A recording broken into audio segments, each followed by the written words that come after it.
You guys, do not catastrophize about midlife. I am literally indescribably more happy, feel better about my body, more confident, and just more living in a space of delight in my 50s than ever before. You're listening to Sex with Emily. I'm Dr. Emily, and I'm here to help you prioritize your pleasure and liberate the conversation around sex. I'm coming out with a topic I haven't talked about too much on the podcast, my age. Well, today, my dear friend, anthropologist and sex expert, Dr. Wednesday Martin, and I are talking about how the 50s are actually the hottest decade ever. And not just because of the hot flashes. Not convinced? Stay tuned. I promise that this episode has something for everyone. Please rate and review Sex with Emily wherever you listen to the show, my new articles, 6 of the best toys for masturbation, and 10 ways to use lube during sex are up on shop.sexwithemily.com. All right, everyone, enjoy this episode. Welcome to the show again, Dr. Wednesday Martin. So good to have you here. I could not be more excited to be here with you today because I love our topic. And I have a question for you. Okay. Do you remember that time I accidentally outed you? I do remember what you're talking about. It wasn't accidental. It was just the first time I had shared some information on the show. It was not. I was not outing you about your sexuality. That's true. That's true. But it was something that people can be just as touchy about. Yeah, absolutely. I realized that on the episode where Wednesday interviewed me, yes, about my book and my life, which you guys should totally listen to. We can link it in the show notes. But I realized that it was very personal. I revealed a lot. And we talked about my age. Yes. I don't often, listen, you can Google me, it says my age, but I often don't talk about age-related matters for many reasons. But one of them is, when I started the show, I was like 35, and I early on was talking about my hookups and all the things I was doing. And then as I grew older, matured, it just sort of became less relevant about me, and the show became more about my listeners. But you were able to bring a lot of stuff out of me that I hadn't quite revealed. So I thought today's show would be really fun to talk about sex in your 50s, aging in sex, what happens, what you need to know, and how we can help other people, because we're all going to age. We're all aging right now. Right now, you just aged. Everybody, as you're listening to this, you are aging, and everybody's going to age. And you know what I love? I just love that you went with it, because there are a lot of taboos around aging. Mm-hmm. And when you look at the data, you see that a lot of our preconceptions about aging and sex and vitality and all these things are so actually incorrect. Like, we have a lot of old ideas about people in the 50s, women in their 50s especially. But what I love about that you just came out with it when I asked you was you were doing something brave. I mean, I remember when I first moved here, I first had a deal in LA. And I was talking to an executive and his wife, who is a very, out there feminist and communicates it. And he said to me, my kids came in, and he looked at my kids and he was doing some math, and he said, how old are you? And I was at the time 49. And he looked at me and said, I'm going to say something to you. I really, really hope you'll listen to me. This is really, really important.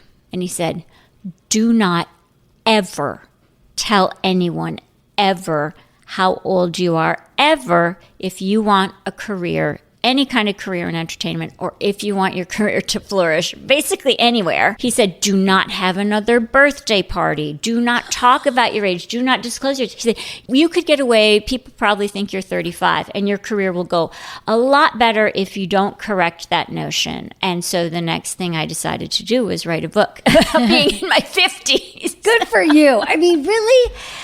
There's gendered ageism. There's ageism, right? There is ageism. And then there's gendered ageism. I look at Bryan Cranston's craggy face every day on a huge poster on Sunset. I look at Harrison Ford's craggy, wrinkled face. I'm like, they look hot.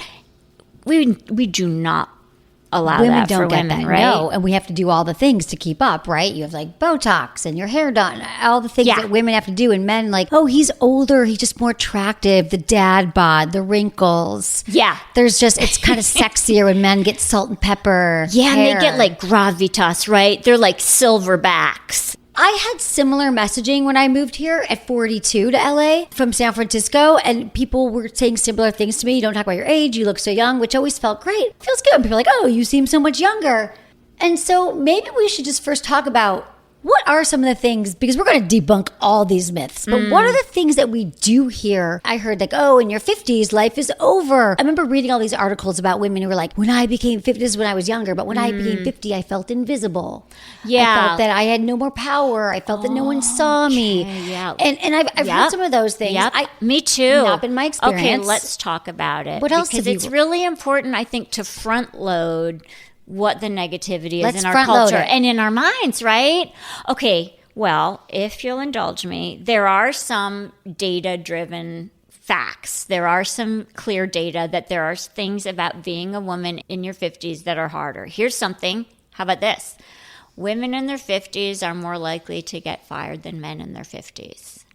Women in their 50s earn less than men in their 50s and less than women in their 20s, 30s, and 40s. And if you're a woman in your 50s and you're attempting to re-enter the workforce, that will be harder for you than it would be in your 20s, 30s, or 40s. That's no good.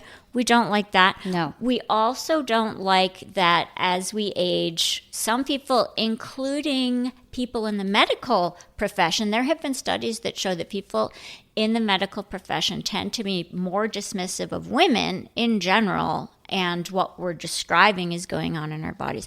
But as women age, the data show us that we're considered less and less reliable narrators of our own experience in the doctor's office. And so healthcare professionals, especially white ones, the data tell us, tend to harbor bias against women in their 50s and beyond. These are actual, real experiences that women have in their 50s. Nationwide, ageism is a very real thing, and discriminating against people for their age is a real thing, and discriminating against women more is a real thing. Maybe it gets better when you get to that grandmother stage, right? And you're not... People open doors for you and give you your seats on the bus. Is that and they're why? like, oh, she's a grandma. Yeah, and we have like a lot of cultural love for grandmas. But we do know that people harbor bias against older Americans and especially older American women. I mean, these are the facts, but you know what? I mean, Emily, you and I have talked about this. We have undergone incredible changes in our 50s that, for me, I'm just going to say this in spite of all the data, I feel better, hotter, happier, happy, joyous, and free, sexually satisfied than ever before in my 50s. And the data show that a lot of women are doing that. I think it's about the people, my friends, the people I surround myself with, my family, my mother, who's 80. She never once have I heard her say, oh God, I'm older, my back hurts, my this hurts. She acts as if she could be 50 or 40, and she never let age hold her back. It wasn't like, and I feel like it's mindset. I haven't felt that discrimination, and I think I personally don't identify with now I'm 50 and I have limitations. So I think it's been a mindset thing. That's a big part. And important. It's really important. My mindset has been like, great, like bring it on. In fact, I don't look back to any part of my life and I wish I was 39 again. I wish I was 25 again. God, no. I wish I was. Oh my God. You couldn't pay me to go back to my 20s. No, I think that there's so much now that we kind of covered what people believe to be true. And now I have to say, I do have some friends who have said to me, oh, but we're old now, like in our 40s. Like, well, we're getting old. We're old. We're half life. And I was like, stop. I would literally say, we are not talking like that. If you are actually have internalized ageism, that's something to look at and say, am I the one who's telling myself I'm older and I shouldn't be doing these things? I have friends who say I shouldn't go to that bar, or I shouldn't apply for that job because I shouldn't wear this skirt. Exactly. I shouldn't wear this bodysuit. She looks very sexy in this bodysuit. I love that profound idea about mindset. It's really important. And there is something supporting us in that mindset, which is a very simple fact. Remember, we were joking, everybody's aging, like you're experiencing cellular turnover. You're aging right this second as you're listening, you're aging. Everybody's aging. Everybody's going to age. But here's another great thing that supports your positive mindset. The entire country is aging. The average age of an American was 30 in the 80s. Most recently, the average age, our average national age, is 38. But there's a lot of other stuff going on where lifespan is extending for those of us who are lucky enough to be privileged to take advantage of advanced nutrition, more knowledge about diet and exercise and how they impact us, better cancer treatments. For a lot of reasons, the whole entire American population is aging. In fact, there's going to be a watershed moment in 2030 when older Americans outnumber younger Americans, and it's going to be for the first time in our history. So I just want to say this. When you're feeling a positive mindset about aging and you're like, I'm not that old, right? I always say that the age that most Americans believe is old when they're polled, they say 57, right? But because the entire population is aging, 57 is not the old 57. No. 57 is younger. And look, Nicole Kidman's not going to stop working. She's in her 50s. Reese Witherspoon, I don't know how old she is, but Angela Bassett, she's not going anywhere. Viola Davis just started kicking ass in her 50s, right? So all these women coming into their power, Shonda Rhimes, in their 50s, I mean, we're going to see more and more of that because we're not going away. We're living longer, and we're like, listen, I'm not going to live the last 40 years of my life in orthopedic shoes. Exactly. And not having sex. No, well, we're going to get to the sex part. But I think that 50s are the decade where we're likely to see women press the reset button by asking for divorce, right? Yep. Decade most likely to file divorce is the 50s because I think the kids are off to school, they're empty nesters, they realize what else is there. And they also realize, this is what I want. They're asking to change a relationship container from monogamous to non-monogamous, acting on desire to be with a woman after years of being heterosexual, starting a business. Yep. And then when they do, they're much more likely to succeed than younger people, women in their 50s. I guess they're starting businesses, Emily, because of two things. Like they finally have the self-confidence and maybe the resources, but also maybe they're experiencing gendered ageism and getting the boot at their jobs. We have the knowledge, we have the wisdom, also, and we have the confidence. Yeah. Feeling a sense of swagger. The data proves something, that our 50s for women, it's this time of incredible bravery. I mean, we're literally changing the social fabric. We're saying, I want a divorce. We're saying, guess what? I want to be with a woman now. We're saying, guess what? I don't want to be monogamous. We're saying, guess what? I'm starting a business. We're changing the social fabric. And I want women in their 50s to get credit for it, for how we are shaking things. Like, this is not a decade of like drying up and decline, which I don't know, we've kind of told that. It's not. We were this told is like that.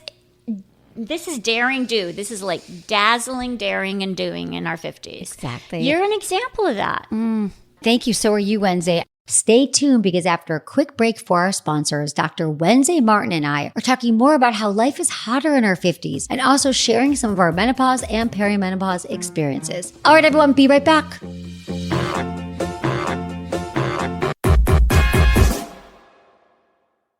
By now, you've probably heard my Magic Wand story. It's a brand that's been part of my personal journey for more than 20 years.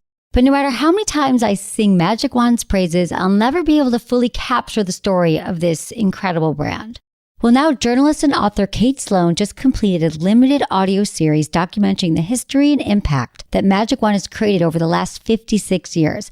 It's called Making Magic, and the series chronicles Magic Wand's incredible brand story through interviews with nearly 40 experts, performers, business owners, educators, and fans. So I got a sneak preview of the series, and what I loved is that Kate weaves together snippets from all their interviews into this amazing story arc. She covers Magic Wand's journey from appliance store massager to its legendary influence on culture and sexual independence, and it's all just fascinating. The first episodes of Making Magic are available now at makingmagicseries.com or on all popular podcast platforms. Just search for Making Magic or visit makingmagicseries.com today.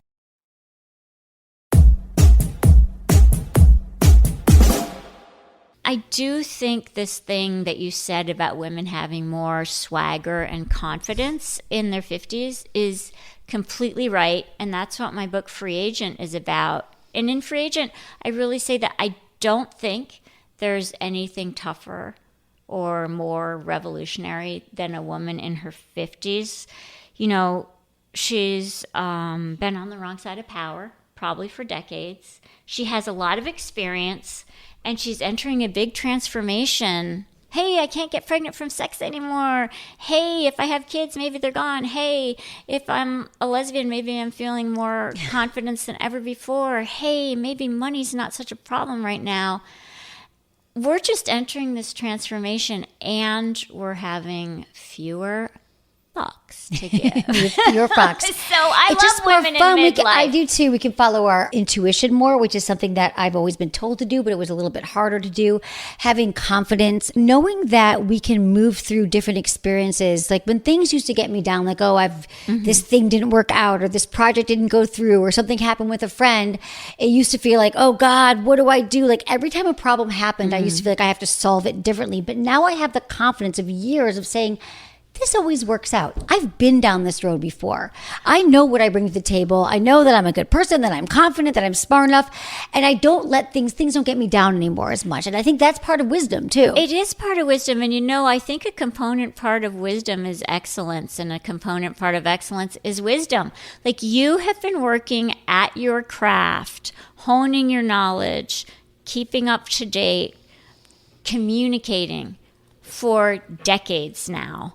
And you're just getting better and better and better at it. And that leads to swagger. I mean, part of it is just like we're getting better and better at stuff. Exactly. And so we're more confident. We're so more confident with the experience.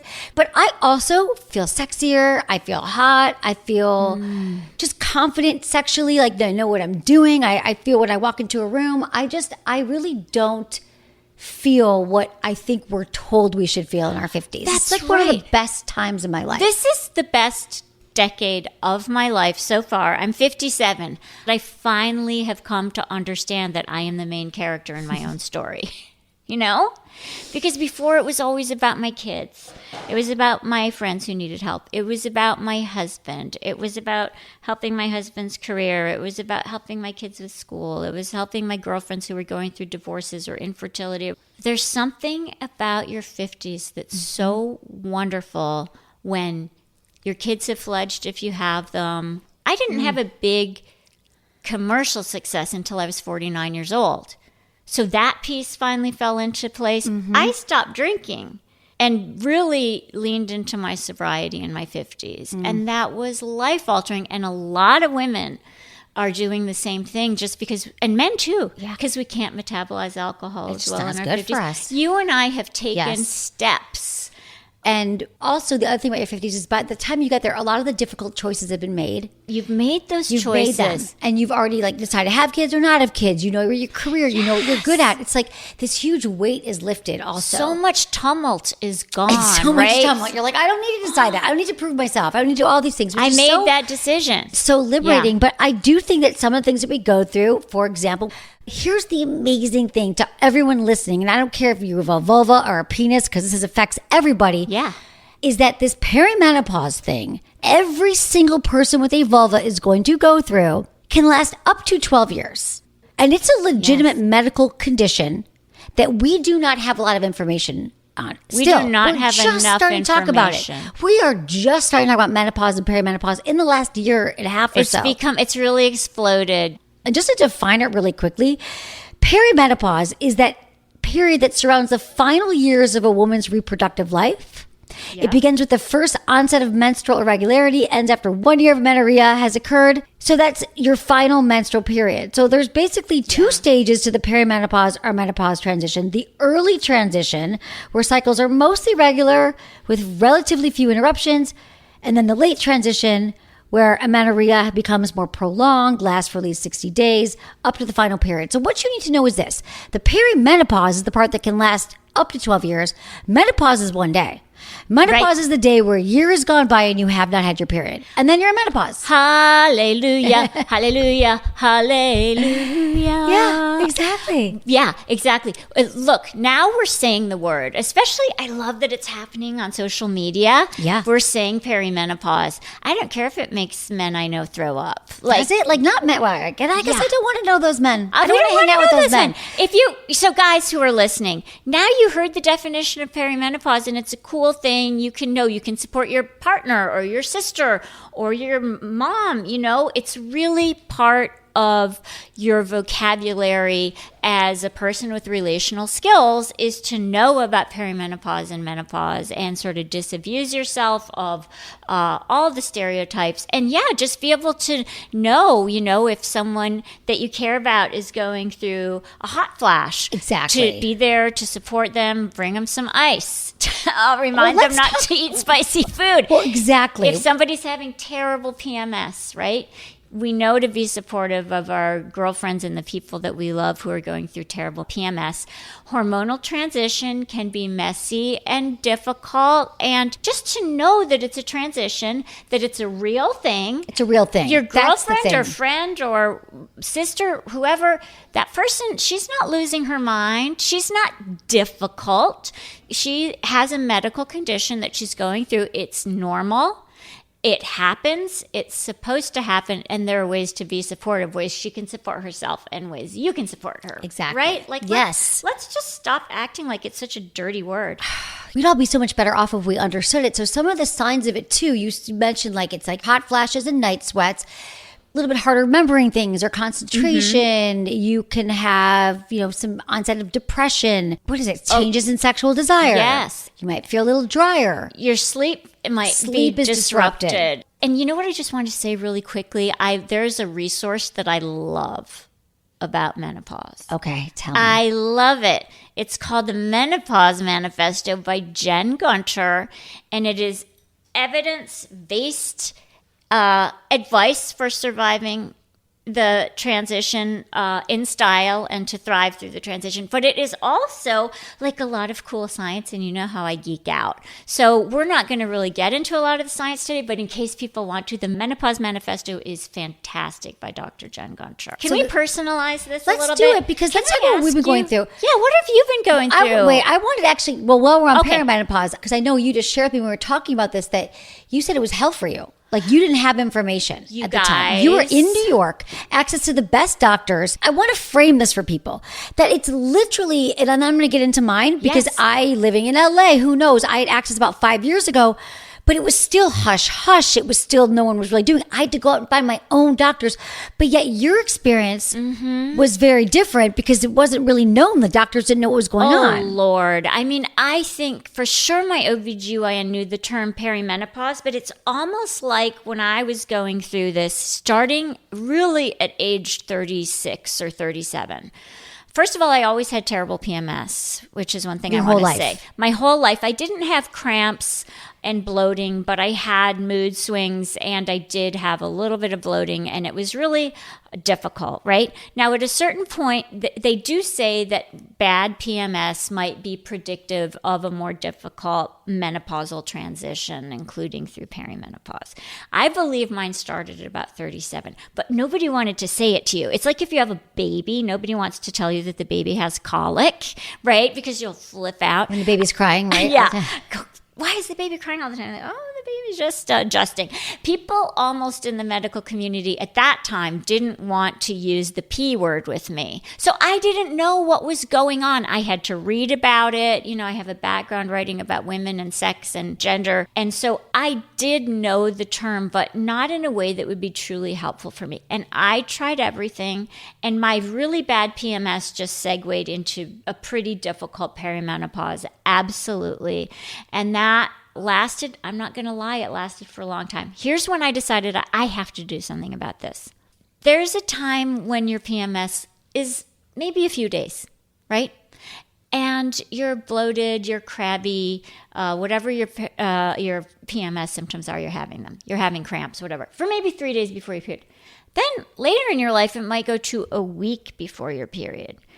During my perimenopausal phase, I had those PMS-y symptoms from the moment my cycle ended to the moment it began again. I had the bloating, the mood swings, the emotional teariness. I had discomfort. I had 2 wardrobes. And eventually I was like, when do I get my body back? Because I realized it used to be I would get my period and then I would get my body back and it would be fine. Then it just got to the point where I was always wearing my period clothes. I was always bloated. I didn't want anything that hurt me. I needed to be comfortable all the time. That is when I went to my OBGYN and said, this perimenopause thing is killing me. And we got serious about trying to do something about it. But when I tell you, I changed my diet, I changed this, I changed that, I changed the other thing. But finally, thank the goddess, I eventually, after a lot of research and figuring out what was good for me, given my family history and what I was experiencing and what my doctor recommended, I finally got on hormone replacement. Mm-hmm. I got on hormone therapy, I guess people call it now. Yeah, or HRT. And it was like, whoa! Oh my God, life went from being in a minor key to back in a major key. That's amazing. Because I needed to treat this medical condition that I had. And what's happening is we are losing our hormones. We're losing progesterone, estrogen, and testosterone. And I want to hear how it changed for you actually when you started taking these right away. What did you notice right away? Well, it wasn't like I did that like opera voice because I can be dramatic sometimes. But it was a big improvement. Here were what some of my symptoms were. My libido never went away. I mean, if you have sex with a partner, like do the things that make you feel good, even when you're feeling really bad, and they can lift you up. We know that when people are like, oh, I'm not in the mood for sex, and then they have sex, we know that it actually does enhance their mood. A lot of times people will report it's like going to the gym, right? Mm-hmm. I didn't want to do it, but I did it and I felt great. Yes. So that was one thing that really helped me. I always say sex begets sex. That's what we're talking about. You might not always be in the mood for sex, but once you get yourself there, you get yourself doing it, you're going to be so glad that you did. And in midlife, sex really begets sex a lot. So that was a big, important thing for me during perimenopause. The other really important thing, as you mentioned, was, I was experiencing hormonal fluctuation and change. I don't like to say hormonal decline, right? But some people use that term. It's change. I got together with my doctor. I'm not going to lie, you guys. I was a little bit like a science experiment. And I would say, why don't you guys know more about this? Why aren't you prioritizing women's health? And my doctor, who's a feminist like me, said, because we don't prioritize women, Wednesday. So I was like, okay, you're right. You're right. This is a feminist issue. But he and I finally found a protocol, a hormone replacement protocol that really worked for me. And he helped me cut through a lot of the lies and the bullshit that I was seeing on Instagram that people said, this will help, do this, do that. And I really think that one of the reasons I thrived was that I was talking to an OBGYN with experience in this area who knew to prioritize my sex life. He knew he had a very sexual patient. And he also knew to talk to me rather than to talk down at me. And those things worked. And yes, there were some rocky roads trying to get the hormones right.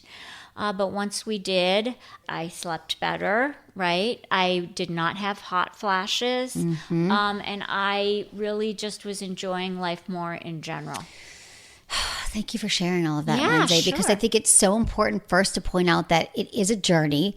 We all have bio-individuality, meaning I hesitate to say like what I did specifically, what you did, although I will talk about it. Yeah, it's just because you have to go get tested on your own because we are all so different about what's going to work for us. Like certain things have worked for me, but didn't work for my friends. Yes. I mean, let's face it, there are 21 million women going through menopause in the United States right now, and their situations are going to be a little different, but what we know overall is that their hormones are changing, and that for many of them, hormone replacement might be helpful, but you need a doctor for it. Get it treated, because we have so much going on because we're not talking about menopause and because women aren't able to deal with it with the support of a doctor. Right. There was a big New York Times study on menopause and productivity. Oh my God, listen to this. I love this. Menopause costs American women an estimated $1.8 billion in lost working time per year. The source for that is a Mayo Clinic write-up of a study. I just wrote next to that, holy shit, that's amazing.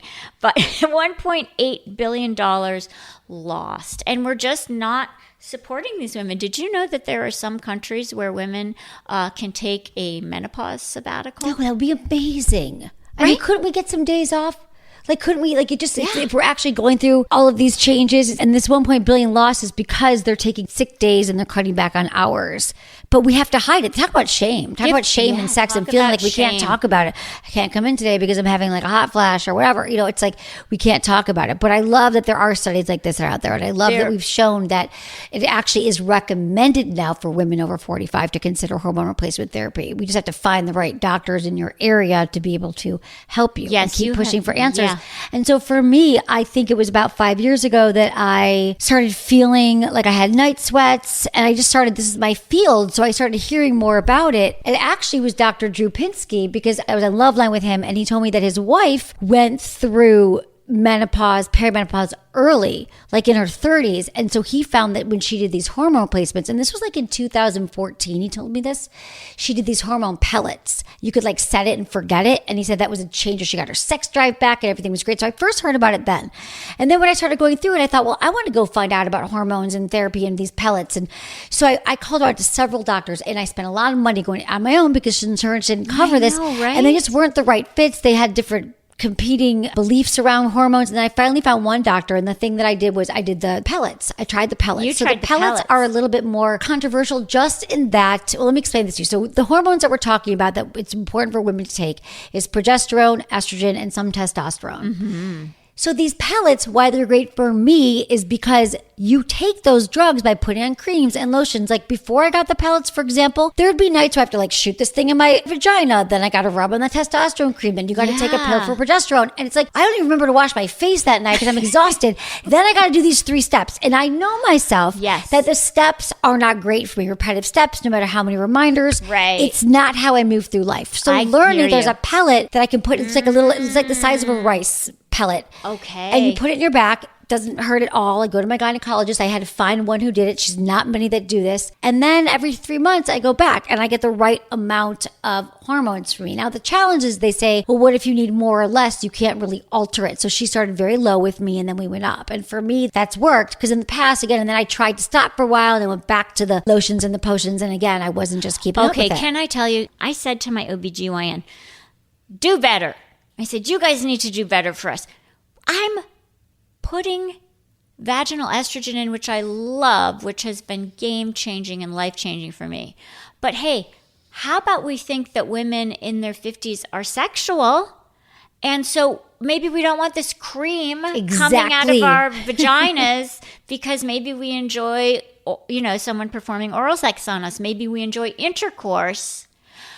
Talk to your doctors about this and insist that you want to be sexual and sexy going on in your life. And I was saying that I sometimes complain to my doctor and I ride him and I say, you need to do better for us. And one of the reasons is you put in the vaginal estrogen and it's like, well, I'm doing this because I want to have sex. And yet here it is, a really potential inconvenience and potential embarrassment during sex, right? You guys, that's not good enough. Women in their 50s want to have sex. Oh, and other forms of stimulation might come into play in midlife too, right? I didn't get a vibrator until I was 53. Yeah. Oh. Best day of your life. I was reborn. I was off to the races. But it's a really good thing that I had it because as my hormones shifted and my life changed, I needed different forms of stimulation. If anybody ever said to me, you don't need that, you don't need your vibrator, People are still saying that, by the way. You know what would happen next. Yes, exactly. You'd be out. I mean, that's the thing is that is that you'd be like, no, this is not my person. But here's the thing. Let's talk about like what happens with sex, midlife sex. Yeah, let's be real. Like so the real thing is, there might be some changes with your vagina. You want to have lube, but you know how I feel. I've been using lube for a very long time. We've recommended lube to people in their 20s and 30s, and people love lube. Yeah. But definitely in your 50s, 60s, beyond, just have some lube on your nightstand. Just definitely use lube. That's going to help with a lot of the problems. But the other things that could change is, and this happens decade to decade, and I'd love to do another show where we actually talk about what happens in your 30s, 40s, 50s, because also after childbirth, things change. You're different in your 20s. And this goes for men too, by the way.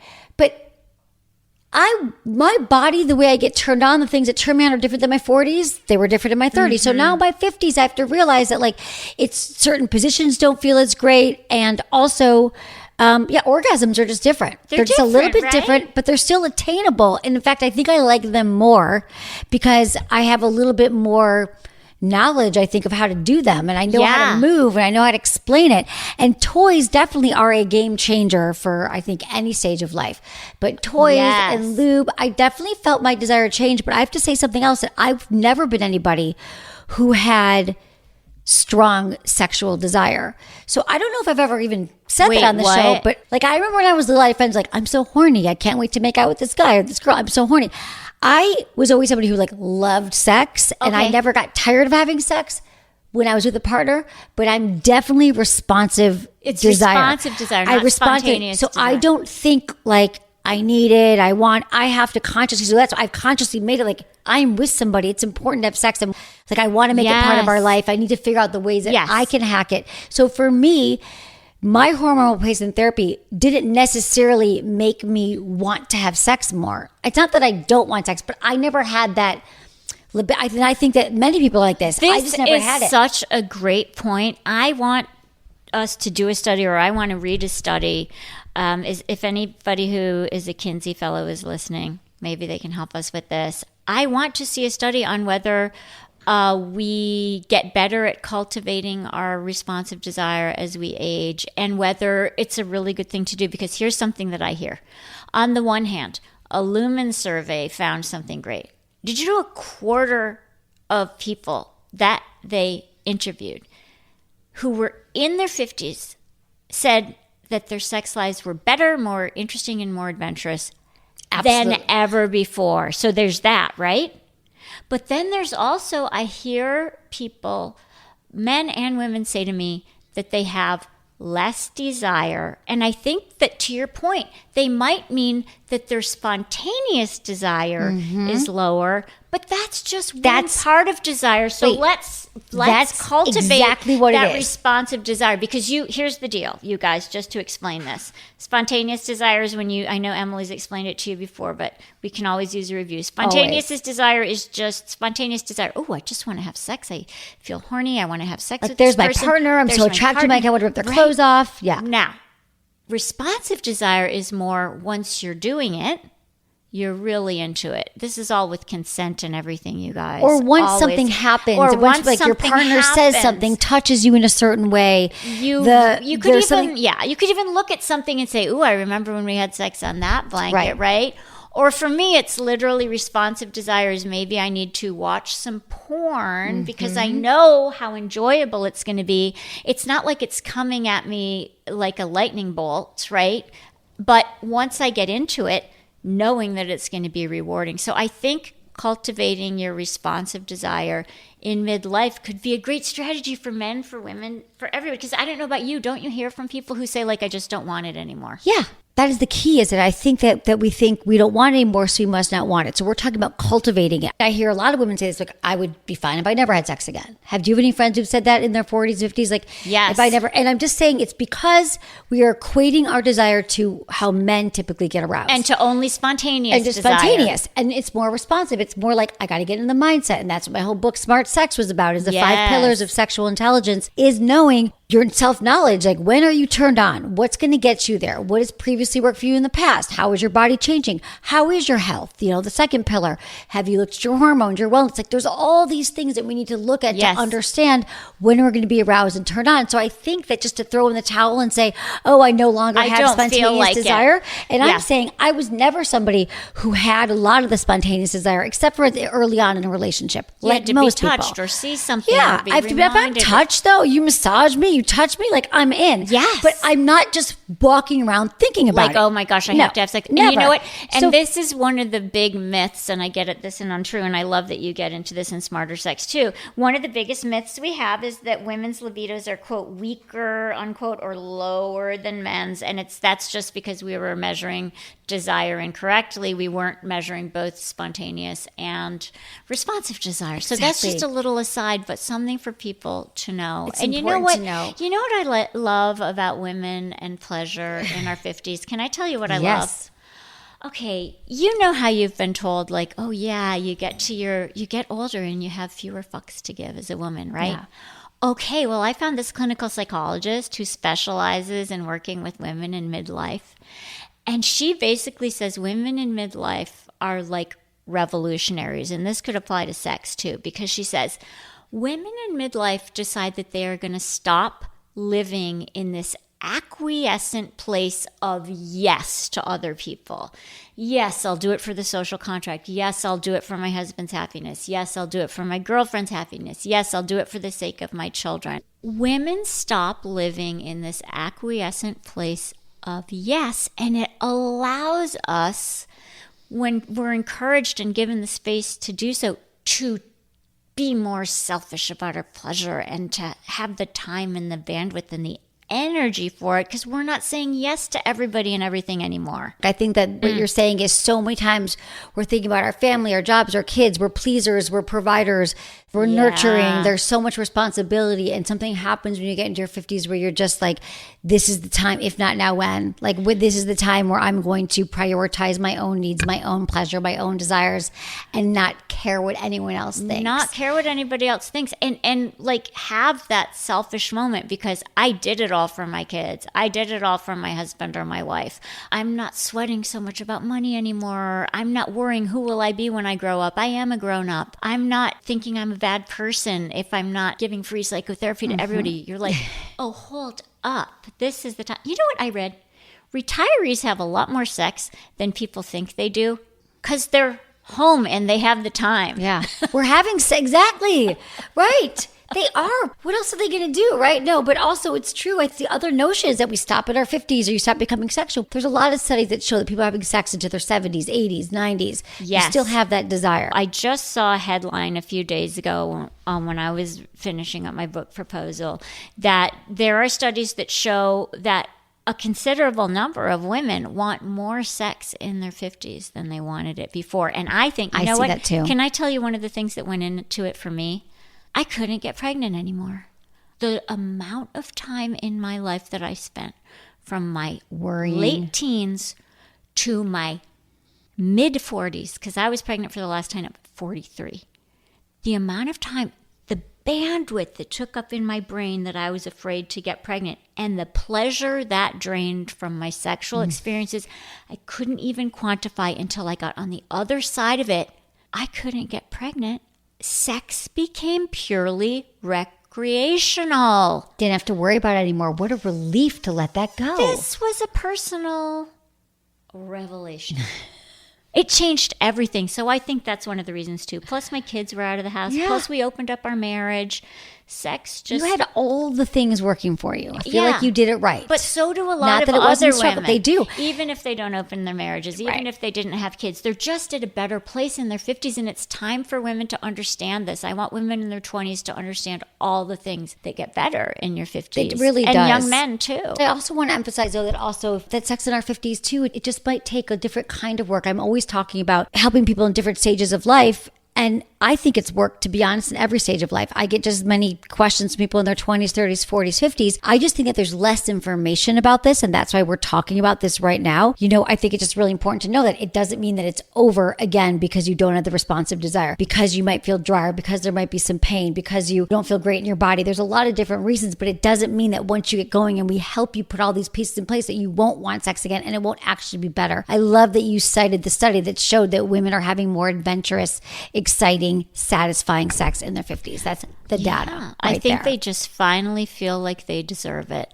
I know I did. And I finally felt like I deserved pleasure. So that's a big part of it. And I know how to get it. Hello, I've been masturbating since I was 12 and I'm 57.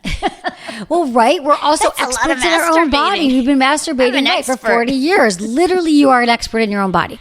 And if you haven't masturbated yet, like, this is the time to start. Oh my God, how amazing would it be for a woman to start masturbating in her 50s? I think many do. Had never done it. Like welcome to the pleasure palace. The pleasure revolution that is midlife. It is, you guys, do not catastrophize about midlife. I am literally indescribably more happy, feel better about my body, more confident, and just more living in a space of delight in my 50s than ever before. I am done with the struggles. I'm done with figuring out what I'm going to be when I grow up. Yes. I'm done being in my 20s or my 30s in tears trying to figure out what to wear. I put on anything now. I look at myself. Killed it.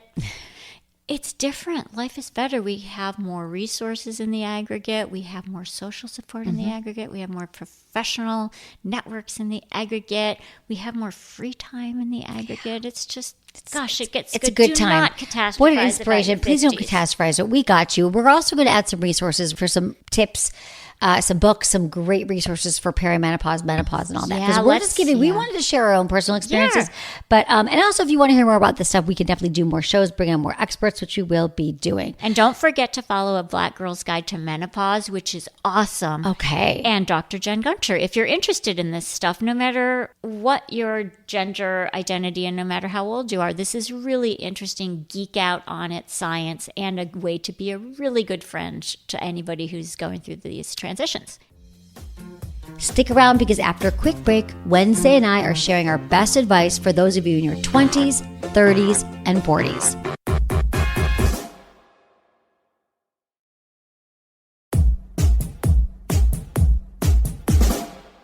Hey, Emily, advice from us gangstresses of pleasure and self-love for women in their 20s who might not be feeling it. Well, I think the first thing is therapy.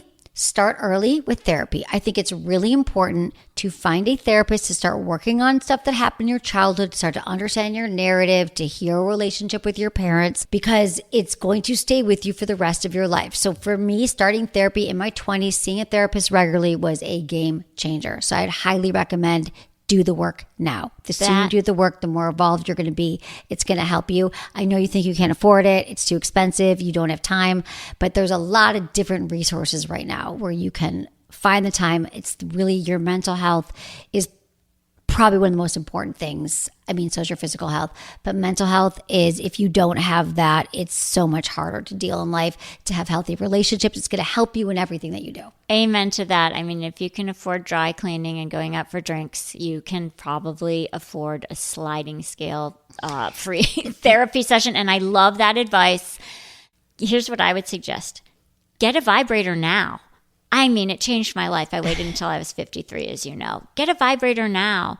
Play with sex toys now. Don't let anybody shut down your curiosity about your body. And don't let yourself shut down your curiosity about your body. You guys, I want to tell you something. You're in your 20s. Your body is absolutely beautiful. You are just right. You do not need to do anything about any part of yourself, okay? And when you get to midlife and you feel like the babe you are, you're going to look back and say, damn, I wish I felt this way in my 20s. You guys, I didn't wear a bikini in my 20s.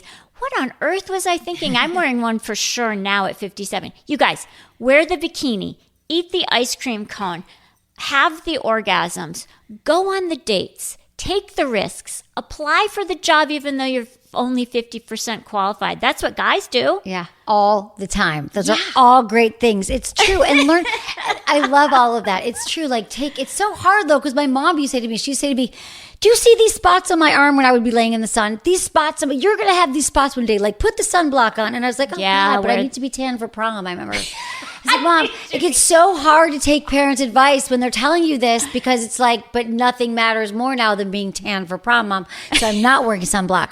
And I think the sex part is really big. Like if I had masturbated in my 20s more, if I had really realized who I was as a sexual being, what my fantasies were, a lot of the stuff that I teach all of you, I want to make this point that just because we're saying in our 50s we're more confident, it's better in our 40s, I truly believe that you can have a lot of this in your 20s and your 30s and your 40s. Just work on the shame, work on the pleasure thieves, the things that are keeping you from, like, what is coming up for you? What is your shadow self that's telling you that you're not good enough or you don't deserve it?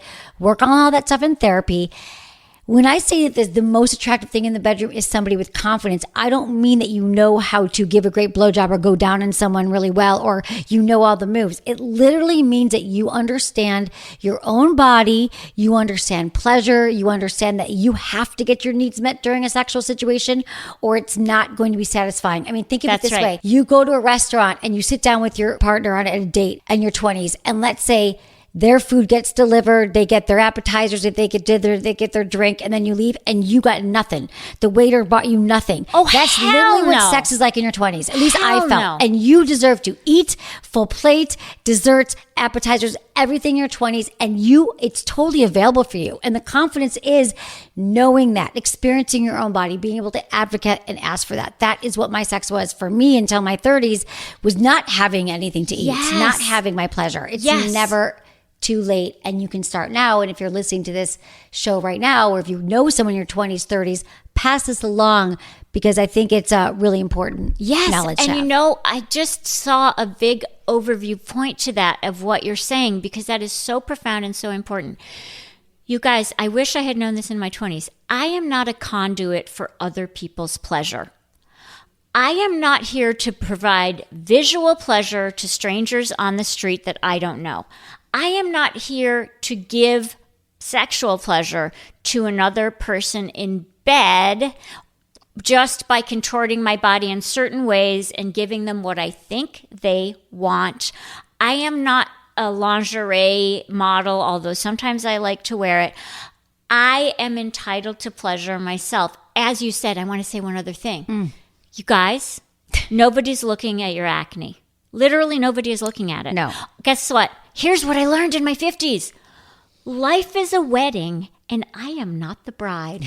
Did you ever get dressed for a wedding and feel that wash of relief? The eyes are not going to be on me. They're going to be on the bride. I am free to let my freak flag fly. Right. And that is what I heard you saying about pleasure. You're entitled to it. Ask for it. Do it. You are not a conduit for other people's pleasure. And you guys, all eyes, you are gorgeous, you are beautiful, but all eyes are not on you. People are not judging you. They're obsessed with themselves. They're at the wedding and they're looking at the bride, and you're not the bride, and that is the greatest freedom in the world until you are the bride, and then I hope you elope, because planning weddings is really hard, and I feel for you, whatever your decision is. Exactly. God, weddings are hard. Okay, that's why another reason I didn't want to get married. So here's the thing. I think it's really important to learn to be alone, and it's very important to spend time in your life without a partner. It is crucial. I see a lot of people now who were married for a long time, then they go to another relationship. And I think it's so important to learn to like your own company, to be by yourself, Lord, to yes. practice it. And I don't know where this came from, but I'm glad that I had this inspiration when I was about 32. I realized I've been in a relationship since I was 16.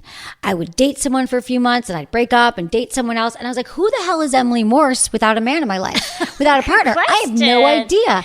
I called it a manatorium, and I took a manatorium and I said, I'm not dating, I'm not thinking about men, I'm not doing anything. Because I think people have this pressure, because there is a societal pressure that if you're not with a partner, you should always be looking towards finding a partner. If you're not with them, that it's not okay to be single as a stopover to partnership. Okay, here you And it's not a place to live. Right. And I realized I loved living single. I loved it. You were the bachelorette of bachelorettes and goals. Just goals. If you guys had seen Emily out on the town, if you had seen her at parties, if you had seen her being her best bachelorette self, that was a beautiful thing. And I will say something else. One of the things I love about my 50s, other than cultivating my solitude, on the other hand of it, prioritizing my friendships and cultivating friendships has been a great thing, because when I'm in solitude, I didn't prioritize my friends in my 20s and 30s and 40s. They were just there. I was busy. My friends were there. I tend to my friendships now like that is a garden that is going to feed me. And then when I'm solitary, I know I have my friends. When I have my friends, I know I love my solitude. All that therapy, to your point, helps get us there, right? It's true. We talk a lot about that. I love that about friendship. You are such a wonderful friend too. I have to say that. And we talk a lot about the importance of friendship. And I would say on that is that, again, choosing not to have a family and other things like that. I've always been someone who prioritized friendships and made them a priority because that was my thing. Yes. But what I want to say about picking your friends is this. Try to avoid the people, if you can, First off, if you meet somebody and they don't make you feel good, you go out with them a few times, you're like, something's off here and what's going on? I don't know if I feel so great and safe with them. Trust that. Those are probably not your people. Stay away from the drama. Stay away from the people who talk about other people behind their back. I've always avoided friends like that because it's toxic and those people attract other people like that. And so it's not that I don't Wednesday. I might be like, what did you think about so-and-so? But if we do, I think that even I don't think we've ever really talked about anyone. And if we ever did, it was like from a place of like love, like, well, maybe they should work on this if we ever do. But it's not my go-to. And I think that people who do spend a lot of time criticizing others aren't feeling great about themselves. And it's such a shallow life. So eventually they turn on you. If they are talking about other people primarily, I guarantee when you leave them, they are talking about you. So I think that is just and I've had the same with the friendships for 40 years. I can say, dear friends, I just know like we don't, and that's something that I've cultivated. It's important. So you know if someone's not a good friend, and just because you've known them since you were 15 doesn't mean they have to stay in your life. Yes, that is such a good point, that you have to have a high standard for friendships. You really do. And for intimate partners. And it's interesting. I do think, building on that, Emily, I wish that in my 20s I had started to say, anyone who feels like a frenemy, anyone who makes a cutting remark or, is like consistently sort of trying to bring me down a little bit, that I feel that way. Anybody that I would categorize as a frenemy, let me just empty that space out and open it up for somebody who has really good relational skills and can be a really good friend. I wish I had done that. Well, see, this is good. We're helping people. And then the final thing I want to say is that it's never too late. Never too late. You didn't miss the window. Your time isn't past. Life is not over. You didn't miss the boat. I mean, I just want to say that I feel like I thought that a lot of my 20s too. I've always been very driven and very ambitious. And so I always felt that I wasn't there enough. I didn't do enough. And I look back, I'm like, you were doing a lot and you were just fine. And so everyone, you are fine where you're at. It's never too late. Just be wherever you are now. Put everything into it. Put your attention into where you're at now. And don't be worried so much. I know this is easier said than done, that you're like, it's too late or I can't do this. I think we have to look at our limiting beliefs and our limiting thoughts, because that's really what's holding you back more than anything else. And ask women in midlife. That's the only thing I can add to that. Whether you're a man or a woman, 20s, 30s, 40s, ask women in midlife. We have a lot of experience and we're not insecure anymore. Eventually, you're going to come to a place where you're not either, and you're going to have this personal revolution. Love it. Thank you so much, Dr. Wednesday Martin. You are brilliant and beautiful. And I just love your insights, and I love that you're being here sharing all of this wisdom. And I love that you've been a friend to me, where we've been able to talk about a lot of things. We have these conversations, and so I thought, let's just bring them on the mic. Let's talk to the people. Just talk to the people about it. Thanks for having me on, Dr. Emily Morris. You know you're my hero, and we get to go for a walk now. Yes, I'm excited. I love it. Thanks for being here.